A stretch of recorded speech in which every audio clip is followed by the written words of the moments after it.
بسم الله الرحمن الرحيم. Bismillahirrahmanirrahim. Assalamualaikum warahmatullahi wabarakatuh. Alhamdulillahi rabbil alamin. Wassalatu wassalamu ala rasulihil amin. Nabiyyina Muhammadin wa ala alihi wa sahbihi ajma'in. Radina billahi rabba wa bil islami dina wa bi Muhammadin sallallahu alaihi wasallama nabiyya wa rasula. Allahumma bika asbahna wa bika amsayna wa bika nahya wa bika namutu wa ilaika nusyur. Allahumma anfa'na bima 'allamtana wa 'allimna ma yanfa'una wa zidna ilma. Alhamdulillah, Bapak-bapak, Ibu-ibu, majelis pengajian Sabtu subuh yang dimuliakan Allah Subhanahu wa taala. Kita bersyukur kepada Allah Subhanahu wa taala. Alhamdulillah, pagi ini kembali dipertemukan di majelis ilmu bersama bidang dakwah dari DKM Masjid Al-Ma'arij dan Dakwah Center Ulul Albab. Semoga majelis ini mendapatkan keberkahan dari Allah Subhanahu wa taala dan kita yang hadir dicatat sebagai hamba-hamba Allah Subhanahu wa taala yang mendapatkan keutamaan ilmu yang dengannya kita membangun amal-amal saleh yang diterima oleh Allah Subhanahu wa taala. Jamaah yang mulia, kita masih dalam pembahasan wasiat-wasiat Rasulullah Sallallahu Alaihi Wasallam menjelang wafatnya beliau alaihi salatu wassalam. Pada pembahasan sebelumnya kita membahas di antara wasiat-wasiat beliau di Haji Wada'. Nah, dan kala itu beliau berada di Padang Arafah. Nah, pada musim haji di tahun ke-10 Hijriah. Hari ini insyaallah taala kita masih akan membahas wasaya Rasulullah sallallahu alaihi wasallam, wasiat-wasiat beliau di Haji Wada', namun bergeser dari Arafah ke Mina. Nah, ke Mina dalam pelemparan jumrah dan penyembelihan hewan kurban di musim haji kala itu. Jamaah sekalian yang dimuliakan Allah Subhanahu wa taala, tidak ada musibah yang terberat sepanjang catatan perjalanan sejarah sirah nabawiyah dan perjalanan umat Islam sampai hari ini melebihi musibah wafatnya Rasulullah sallallahu alaihi wasallam. Dan ini adalah bentuk kesedihan yang luar biasa. Nah, tapi di balik kesedihan tersebut ada keimanan yang harus kita perjuangkan.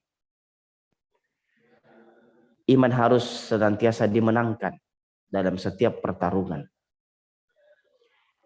Dan diwafatkannya Rasulullah Sallallahu Alaihi Wasallam semakin menguatkan hati kita bahwa beliau adalah makhluk Allah Subhanahu Wa Taala yang terbaik, ya.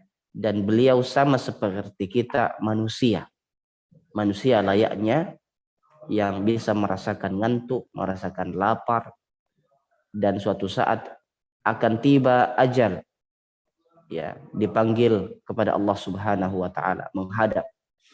Dan ini menjadi pelajaran besar. Kalau Nabi sallallahu alaihi wasallam yang merupakan ciptaan Allah yang paling agung, ya, manusia terbaik, pemimpin para nabi dan rasul, juga diwafatkan oleh Allah Subhanahu wa taala, maka kita harus lebih bersiap, ya.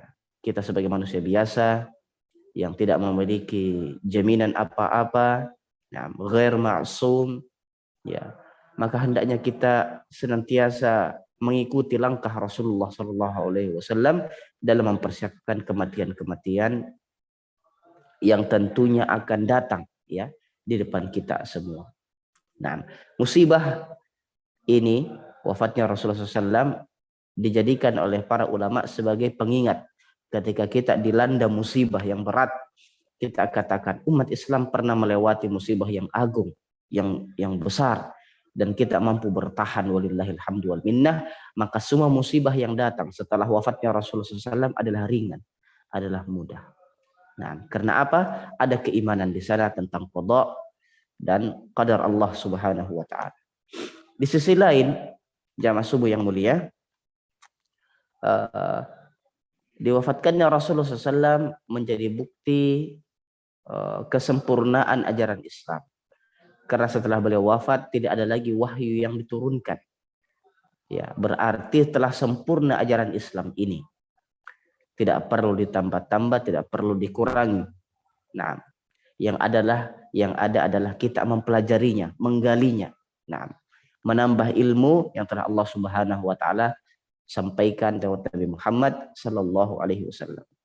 Misalnya Allah Subhanahu wa taala berfirman di hari Arafah turun ayat al-yauma akmaltu lakum dinakum wa atmamtu alaikum ni'mati wa raditu lakumul islama dinan.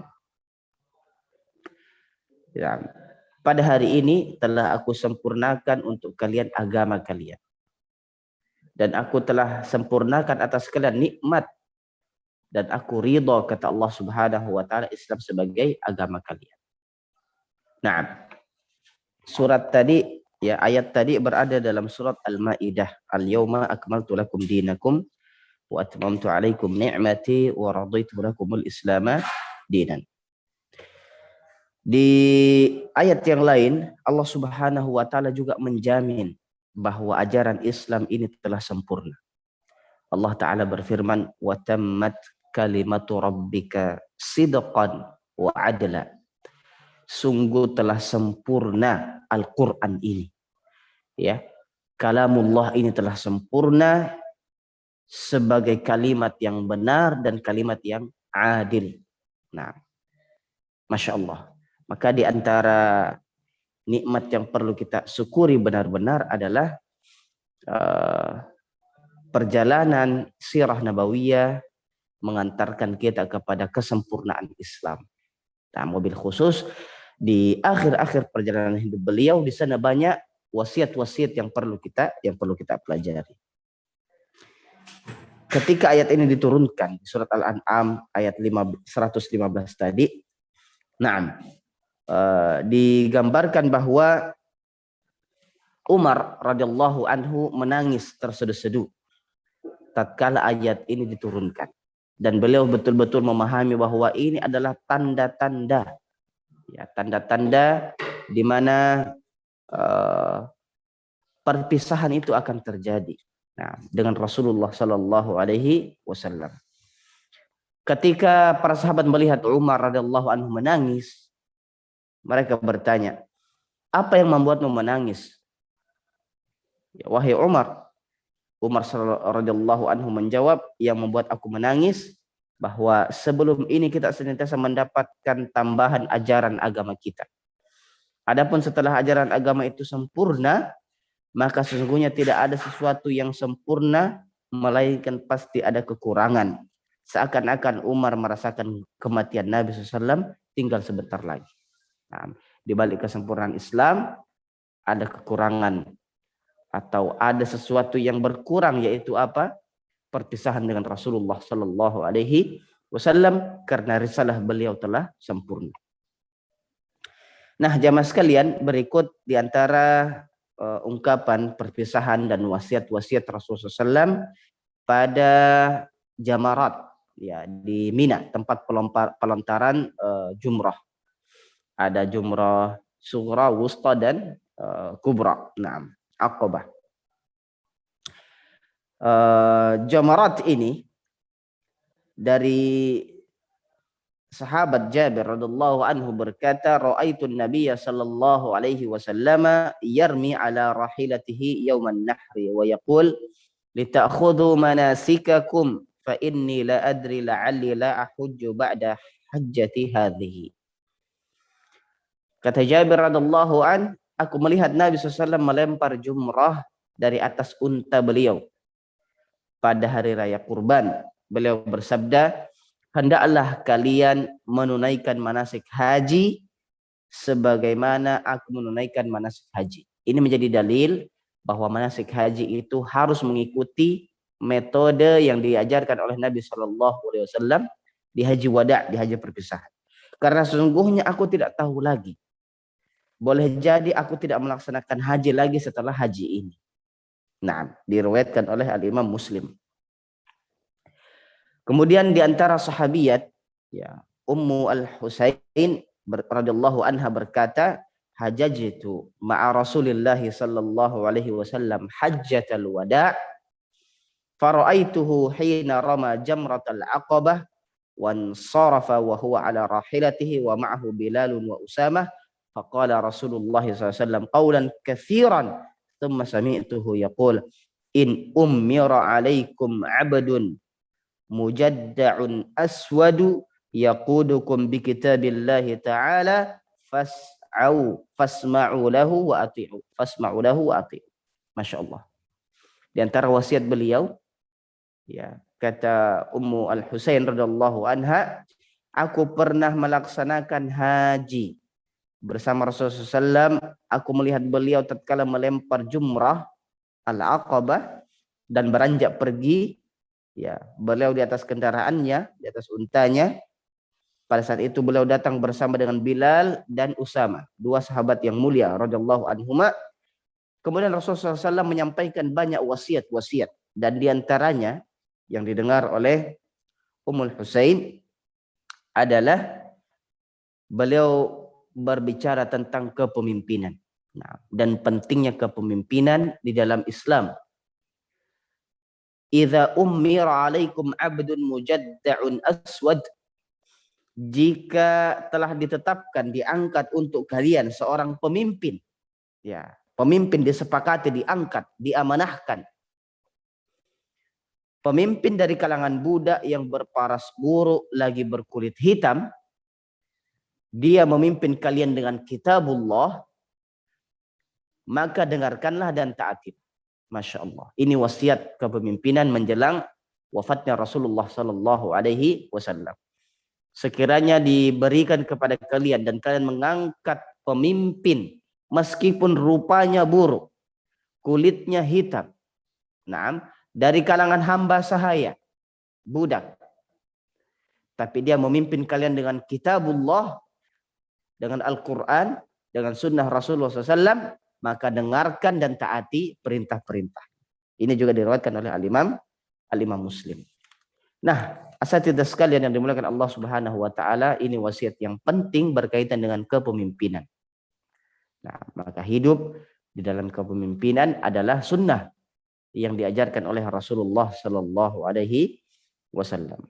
Nah, di antara wasiat-wasiat juga ini disampaikan pada hari raya Kurban di Haji Wada, jamaah yang mulia, beliau mengulang beberapa narasi yang sempat beliau sampaikan di hari Arafah.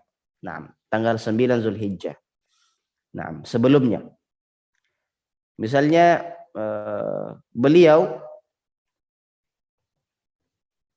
diriwayatkan dari sahabat Abu Bakrah radhiyallahu anhu berkata bahwasanya Nabi SAW duduk di atas unta beliau sedangkan seseorang memegang tali kendalinya. Kita bayangkan ya suasana hari itu jamaah sekalian. Nabi SAW duduk di atas unta, kemudian ada sahabat yang memegang tali kendalinya. Beliau berkhutbah di hadapan orang-orang. Beliau bersabda, apakah kalian tahu hari apakah ini? Nah, ini uslub metodologi dalam berdakwah, ya, menjalin komunikasi dengan para pemirsa. Ditanya, apakah kalian tahu hari apa ini? Itu menumbuhkan rasa penasaran, ya. Yang sudah tahu hari apa semakin bertanya-tanya, kenapa hari ini ditanya? Yang lupa dengan hari ini akan mengingat-ingat. Ya, orang yang lalai menjadi terjaga. Nah, kaum muslimin menjawab, Allah dan Rasulnya lebih mengetahui. Masya Allah. Ini diantara adab para sahabat. Nah, mereka tahu hari apa? Hari Nahar, ya, hari penyembelihan, hari raya Kurban. Tapi ada maksud lain yang ingin disampaikan. Maka mereka mengatakan, Allahu wa Rasuluhu a'lam. Nah, tapi ini bukan dalil ya. Kalau ada sahabat kita, teman kita bertanya, betul-betul bertanya dia, ini hari apa? Dia ragu. Jangan bilang Allahu wa rasuluhu a'lam. Nah, kita jawab sesuai dengan kabar yang pasti. Nah, kemudian beliau terdiam sehingga kami menyangka bahwa beliau akan menamakan hari itu dengan nama lainnya. Kemudian beliau bersabda, "Alaysa hadza yaumun nahar?" Nah, bukankah ini adalah hari nahar, hari raya kurban? Kami menjawab, benar ya Rasulullah. Nah, beliau bertanya, bulan apakah ini? Kami menjawab, Allah wa rasuluhu a'lam. Kemudian beliau terdiam. Habis bertanya, sahabat menjawab, Allah wa rasuluhu a'lam. Kemudian beliau diam sejenak. Wah, semakin penasaran para sahabat yang lain. Seolah-olah mereka mengatakan, jangan-jangan bulan ini bukan bulan Zulhijjah. Ya, beliau ingin menamakan dengan bulan lainnya. Tapi beliau menjawab, "Na'am. Bukankah sekarang bulan Zulhijjah?" Kami menjawab, benar wahai Rasulullah. Masya Allah, suasana syahdu ya menggambarkan bahwa perpisahan tidak lama lagi. Nah, negeri manakah ini? Ini pertanyaan berikutnya. Para sahabat mengatakan Allahu wa rasuluhu a'lam. Beliau terdiam kemudian mengatakan, bukankah ini negeri haram, negeri Makkah? Kami menjawab, benar wahai Rasulullah. Masya Allah. Kemudian beliau mengatakan, sesungguhnya darah-darah kalian, harta-harta kalian, kehormatan kalian, dan badan kalian, jasad kalian adalah suci dan mulia, seperti kesucian dan kemuliaan hari ini. Naam, di bulan ini, di negeri kalian ini. Masya Allah. Kalian akan menjumpai pencipta kalian Allah subhanahu wa ta'ala dan akan ditanyai tentang amal perbuatan kalian. Masya Allah. Ini wasiat menjelang perpisahan wafatnya Rasulullah SAW, jamaah sekalian. Beliau mengingatkan tentang pentingnya kita menjaga diri. Ya. Beliau mengangkat derajat kaum muslimin dengan memuliakan diri, harta, keluarga, kehormatan. Disamakan dengan kemuliaan dan kesucian hari Arafah, hari kurban. Naam, di negeri Makkah di bulan Zulhijjah yang mulia. Naam, beliau juga mengingatkan tentang kematian, akan perjumpaan dengan Allah Subhanahu wa taala. Dan tidak hanya itu, kita akan ditanya tentang amalan-amalan yang pernah kita lakukan selama masa hidup kita. Wasiat berikutnya adalah, maka jangan sekali-kali kalian kembali ke dalam kekufuran atau kesesatan sepeninggalanku, di mana sebagian kalian membunuh sebagian yang lain. Ketahuilah, hendaklah orang yang hadir di antara kalian memberitahukan kepada yang tidak hadir. Boleh jadi orang yang diberitahu lebih paham dari yang mendengar langsung dariku. Naam, Masya Allah. Beliau betul-betul mewanti-wanti kita tentang perkara darah. Jangan sampai ada di antara kaum muslimin yang saling membunuh. Nah, ini wasiat di Haji Wada. Tidak boleh saling membunuh. Nah, ketika tidak ada alasan yang dibenarkan dalam syariat. Tidak boleh. Karena darah kaum muslimin adalah haram. Nah, tidak boleh diganggu. Nah, dan beliau juga berwasiat agar orang yang hadir di Haji Wada menyampaikan wasiat-wasiat ini kepada orang lain yang tidak hadir. Karena boleh jadi orang yang disampaikan kepadanya kabar lebih memahami materi dari wasiat Nabi SAW dibandingkan dengan orang yang hadir kala itu. Nah, Masya Allah. Ini juga tentunya menjadi bagian dari fitrah pembelajaran.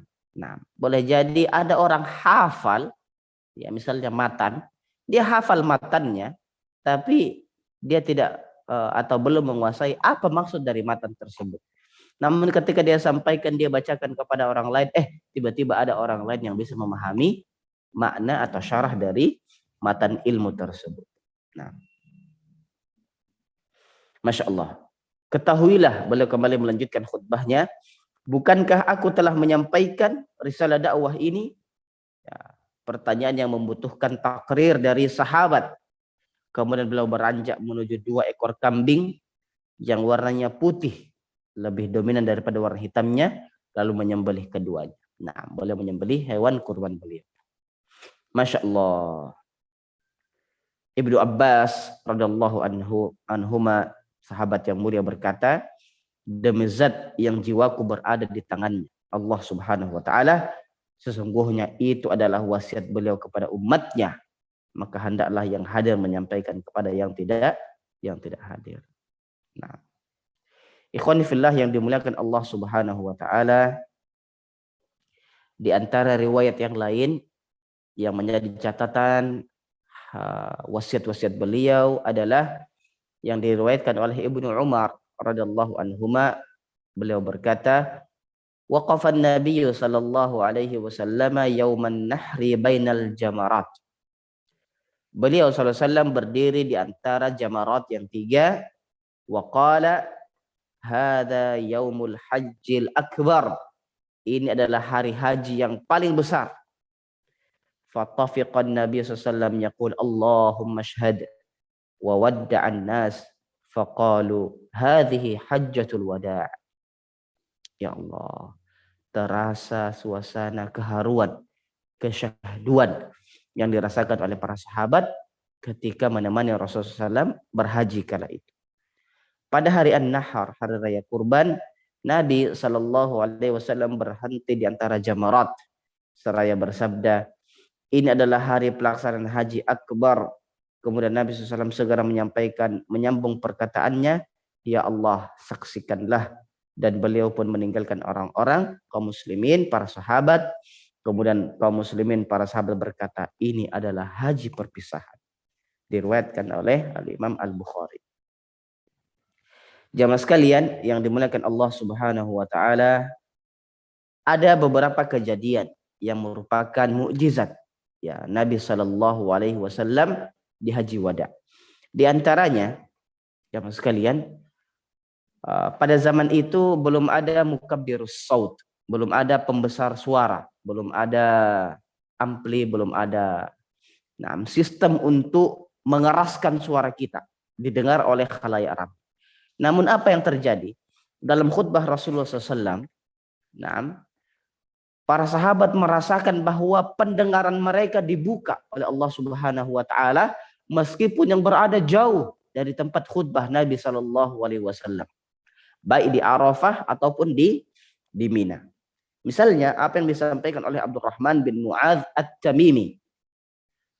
Beliau radhiyallahu anhu berkata, khatabana Rasulullah sallallahu alaihi wasallam wa nahnu bi Mina. Rasulullah SAW berkhutbah dan kami berada di Mina. Fafutihat asma'una hatta kunna nasma'u ma yaqulu wa nahnu fi manazilina.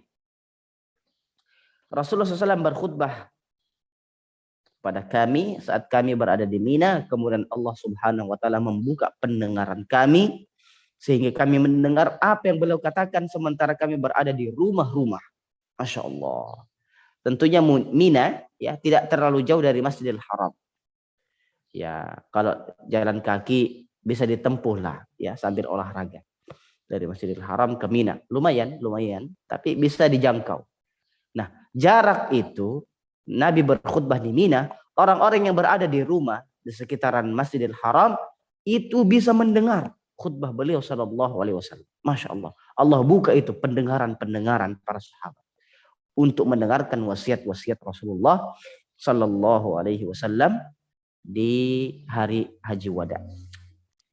Jamaah sekalian yang dimuliakan Allah Subhanahu wa taala, ini di antara beberapa wasiat beliau dan kita cukupkan dengan wasiat terakhir dari baginda Rasulullah sallallahu alaihi wasallam di hari-hari tasyriq. Ya, tadi sudah di Arafah ya tanggal 9 Zulhijjah, kemudian di Mina di hari kurban tanggal 10 Zulhijjah, kemudian di hari-hari tasyriq 11, 12, 13 Hijriah juga ada wasiat-wasiat beliau sallallahu alaihi wasallam. Di antara wasiat Rasulullah SAW kepada umatnya pada pertengahan hari-hari tasyriq, Beliau berkhutbah di hadapan orang-orang pada hari ke-12 Zulhijjah, yang merupakan hari kedua dari hari-hari tasyriq, yang biasa juga disebut dengan hari Ar-Ru'us, hari kepala. Hari kepala. Apa maksudnya? Orang-orang Makkah menamakannya demikian karena mereka memakan kepala-kepala binatang kurban pada hari itu. Nah, ini bisa kita praktekkan kali ya. Di hari kurban, di hari ke-12, hari tasyrik, mereka memakan kepala-kepala hewan kurban. Berarti sebelumnya ada daging-dagingnya. Naam. Dari Abu Najih, dari dua orang laki-laki dari kalangan sahabat Nabi SAW, kedua dari Bani Bakar, berkata, kami melihat Rasulullah SAW menyampaikan khutbah pada pertengahan hari-hari tasyrik, sementara kami berada di dekat kendaraan beliau. Khutbah tersebut adalah khutbah Rasulullah SAW yang pernah beliau sampaikan di Mina. Nah, dari Abu Nadrah berkata, orang yang pernah mendengar khutbah Nabi SAW di hari tasyrik menyampaikan kepadaku. Rasulullah SAW bersabda, ya ayuhan nas, ini khitab alami. Nah, penyampaian yang bersifat universal, tidak hanya kepada kaum muslimin. Beliau tidak memanggil ya ayuha al-muslimun atau ya ashabi. Tidak mengatakan ya ayyuhalladzina amanu, tapi beliau mengatakan ya ayuhan nas, wahai seluruh manusia. Inna rabbakum wahid. Sesungguhnya Rabb kalian adalah satu. Wa inna abakum wahid. Sesungguhnya bapak kalian adalah satu. Ala la fadla li arabiyyin ala a'jami, wala li a'jamiyyin ala arabi, wala li ahmar ala aswad, wala li aswad ala ahmar illa bittaqwa. Masya Allah. Ini wasiat penting jamaah sekalian. Nabi SAW mengatakan, wahai seluruh manusia, dan kita berkewajiban menyampaikan risalah nabawiyah ini ke seluruh alam jamaah sekalian. Beliau mengatakan sesungguhnya Rabb kalian adalah satu. Bapak kalian adalah satu. Ketahuilah bahwa tidak ada keutamaannya orang Arab dibandingkan non-Arab. Dan tidak ada keutamaan non-Arab dibandingkan dengan orang Arab. Tidak ada kelebihan orang yang berkulit merah dibandingkan dengan berkulit putih. Tidak berkulit hitam.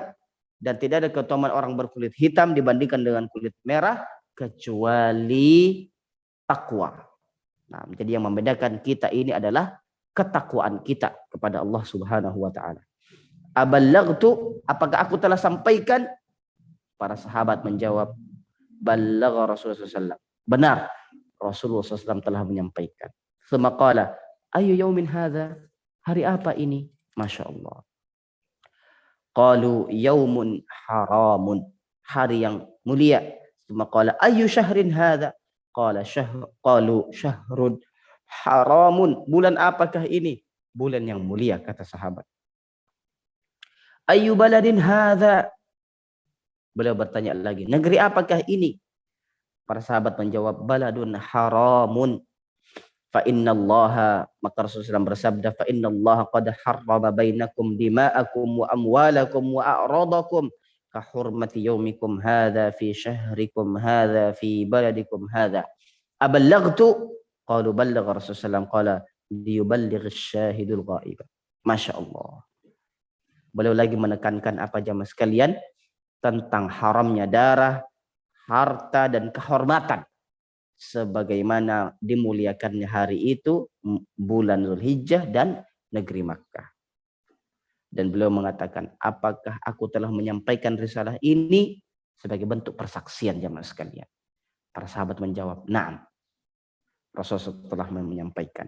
Maka beliau berwasiat, liyuballigh syahidul ghaib. Orang yang hadir mendengarkan wasiat ini menyampaikan kepada yang tidak hadir. Masya Allah, Masya Allah. Jamaah sekalian yang dimuliakan Allah Subhanahu wa taala, di antara wasiat-wasiat beliau juga di hari-hari tasyrik adalah ayyuhan nas ati'u rabbakum. Wahai manusia, taatilah perintah-perintah Rabb kalian, Allah Subhanahu wa taala. Wa sallu khamsakum, salatlah 5 waktu kalian. Wa addu zakata amwalikum, tunaikan zakat-zakat harta kalian. Wasumu syahrakum, berpuasalah di bulan Ramadan. wa ati'u dza amrikum, taati pemimpin kalian. Tadkhulu jannata rabbikum, niscaya kalian akan masuk ke dalam surga Allah Subhanahu wa taala. Masya Allah, ini wasiat-wasiat beliau yang diriwayatkan oleh Al-Hakim dan disetujui oleh Al-Imam Az-Zahabi. Masya Allah, menaati Allah, salat 5 waktu, menunaikan zakat, ya, berpuasa Ramadan, dan menaati dza amrikum. Nah, beliau tidak mengatakan haju baitullah, berhaji ke Baitullah, karena pada saat itu orang sedang berhaji, ya, sudah Arafah. Nah, tapi beliau mengatakan taatilah pemimpin di antara kalian, pasti kalian akan masuk ke dalam surga Allah Subhanahu wa taala. Alhamdulillah. Ini di antara wasiat-wasiat nabawiyah dari Nabi SAW yang menjadi pelajaran kita hari ini, dan kita segar-segarkan terus. Mudah-mudahan kajian kita pagi ini diberkahi oleh Allah Subhanahu wa taala, dan kita menjadi umat beliau yang mencintai wasiat beliau dan mengulang-ulangnya, dan tentunya mengamalkan pesan-pesan di akhir-akhir hayat beliau yang kita kaji pada kesempatan kali ini. Aqulu ma tasma'un. Terima kasih atas waktu yang diberikan. Mohon maaf atas segala kekurangan. Hadanallahu wa iyyakum ajma'in. Wassalamualaikum warahmatullahi wabarakatuh. Ada pertanyaan? Assalamualaikum Ustaz. Waalaikumsalam warahmatullahi wabarakatuh. Salah satu wasiat Rasulullah SAW adalah tentang kepemimpinan. Nah, benar. Jika dalam pemilihan seorang pemimpin yang ternyata yang terpilih adalah bukan orang yang memahami tentang risalah agama Islam, padahal calon lainnya ada yang lebih baik, apa sebaiknya yang harus kita lakukan? Jika harus memilih salah satu, mana yang sebaiknya dipilih antara kompetensi kepemimpinan atau ketakwaan dari calon pemimpin tersebut?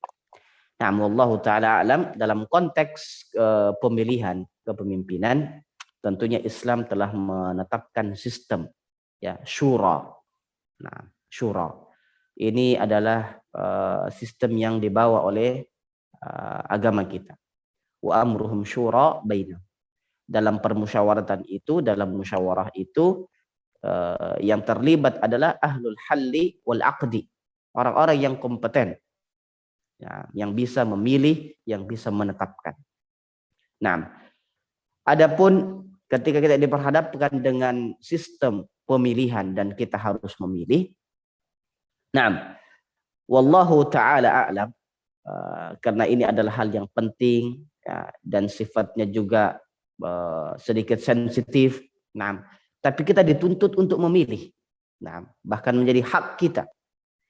Maka biiznillahi ta'ala pilihan kita jatuh pada sejauh mana calon pemimpin tersebut dekat dengan kitabullah, dekat dengan ketakwaan kepada Allah Subhanahu wa ta'ala. Nah, karena kedekatan seorang pemimpin dengan Allah Subhanahu wa ta'ala lewat muamalahnya kepada Allah, ibadah yang disiplin, ibadah yang baik, ahlul Quran, itu menjadi asbab dia mendapatkan irsyad, mendapatkan petunjuk dan hidayah dari Allah Subhanahu wa taala. Tentunya akan ditopang dengan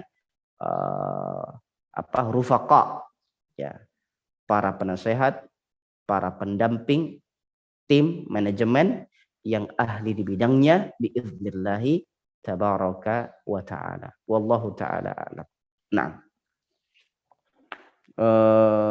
bismillah, izin bertanya, tafadhal, berkaitan dengan khutbah Nabi di Mina tadi, bagaimana dengan kaitannya dengan istilah haji akbar di zaman sekarang? Di mana haji akbar yang banyak diketahui sekarang adalah saat wukuf terjadi pada yaumul jumu'ah, sedangkan pada haji wada dikisahkan banyak keajaiban. Nah, jamaah sekalian yang dimuliakan Allah Subhanahu wa taala, benar, ya, di antara pengertian haji akbar, nah, al-hajjul akbar adalah bertepatnya Arafah dengan hari Jumat. Nah, dan beberapa tahun berulang. Nah, terjadi hari Arafah, hari Jumat. Dan ini juga dikuatkan oleh para ulama kita. Nah, dikuatkan oleh para ulama kita memberikan penguatan bahwa bila bertemu Arafah dengan hari Jumat, nah, masya Allah. Sebenarnya akbarnya di situ adalah peluang istijabah doa itu semakin dibuka. Nah, karena hari Arafah hari berdoa, ya kan? Hari berdoa.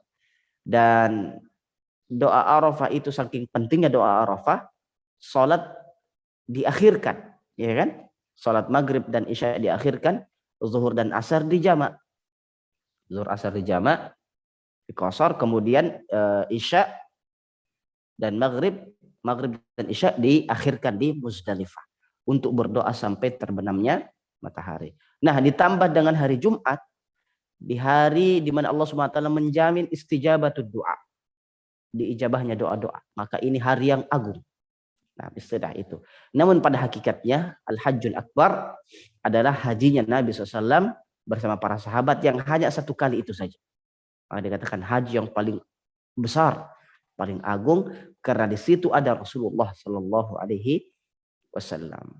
Nah, mungkin itu pembahasan haji akbar dalam konteks sirah, ya, perjalanan kaum muslimin dalam hidup di dunia ini. Nah, cuma satu kali haji bersama Nabi, itu haji yang paling besar, paling agung. Nah, meskipun jumlah hari ini misalnya lebih banyak daripada jumlah yang hadir pada hari itu. Nah, namun dalam konteks yang lain, bila bertepatan dengan hari Jumat adalah hari raya, nah, bertemu dengan hari Arafah, nah, istijabatul doa betul-betul diharapkan, nah, didapati oleh orang-orang yang berwukuf pada hari. Wallahu a'lam. Assalamualaikum Ustaz. Waalaikumsalam warahmatullah. Apakah wasiat dari Allah dan Rasulnya tentang waliullah? Maksudnya apakah ada mungkin ya? Karena sering sekali mendengar tentang waliullah ada sampai sekarang. Nah, ya sekalian yang dimuliakan Allah Subhanahu wa taala, ada perkataan menarik dari Al-Imam Asy-Syafi'i rahimahullahu taala rahmatan wasi'ah berkaitan dengan wilayah, berkaitan dengan al-wali ini. Nah, beliau rahimahullah pernah mengatakan, jangan didefinisikan wali-wali itu adalah orang yang memiliki banyak keajaiban. Nah, beliau mengatakan juga, kalau kalian melihat orang bisa berjalan di atas air, terbang di udara, ya, yang dilihat bukan berjalannya di atas airnya dan bukan terbangnya di udara, tapi dilihat bagaimana amalannya. Bagaimana amalannya.